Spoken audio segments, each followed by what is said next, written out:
I hope if you have loved ones in the Sunshine State that they have either already evacuated or have overly prepared, because this storm means business and it is quite close to landfall. We're talking a number of hours and the number is very small.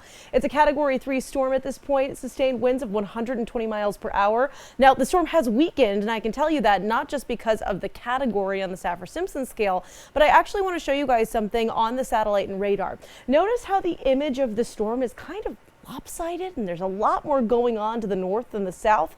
That's a sign of a weakening storm. These systems like to be like a stack of pancakes. They like to be nice and symmetrical, nice and even, and when they start to kind of tilt to one side like that, that's when you get a little bit of that weakening. However, let's get real, my friends. It is still a major hurricane, and even if it weren't, it would still be a hurricane. This is a big system. It's a strong system, and it's going to a place that, well, the last thing they need is another storm. Again, landfall is just a matter of hours at this point. We measure from the center of the eye, which is 42 miles away from Sarasota at this point. Sarasota County looking like the target spot, and there have already been tremendous impacts to the Sunshine State, and the storm hasn't even come ashore yet. Now, I will tell you, we've seen a lot of those bands bringing tornadoes, bringing tremendous amounts of rain, gusty winds.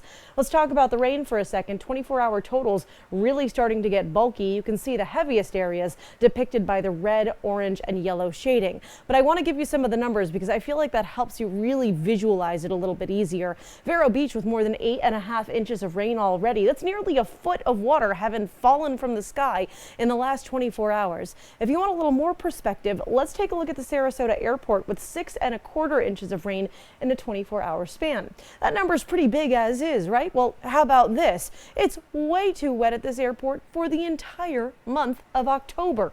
For the month of October, the Sarasota Bradenton Airport gets give or take 2.75 inches of rain. We've already more than doubled that in one day. That's why these systems are so dangerous, because everything about them is extreme. Milton's been made significantly worse, though, because of the fact that, well, first of all, this is a very vulnerable area. We've seen a number of tremendous storms in Florida the last few years. This year alone, we've had Debbie and Helene, Idalia last year, and then Ian in 2022, not too far from where Milton's heading.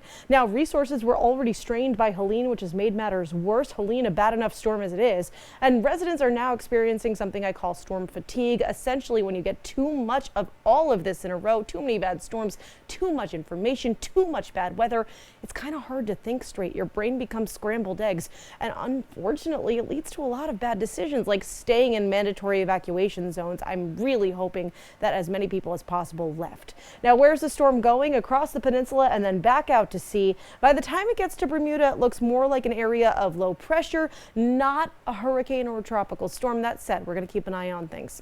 Here in Rhode Island, life's pretty good. There's low pressure to the north that's giving a couple showers to northern New England, but here in southern New England, we might squeak out a drip or drop, but for the most part, it's just been a somewhat cloudy sky and some sunshine here and there. Now the sun's setting, and we're going to see temperatures drop as well. Currently in the 50s and 60s. By the late night tonight, we're going to be in the mid-40s, so grab a jacket if you're heading out the door. 44 degrees on tap. Tomorrow, 59 degrees on tap. Not too bad, a little cool for this time of year, but plenty of sun. Later into the weekend, we could see a little bit of rain here and there Sunday into Monday, but that goes quickly away, and we're back in the 50s and sunny Tuesday and Wednesday. Stay with us.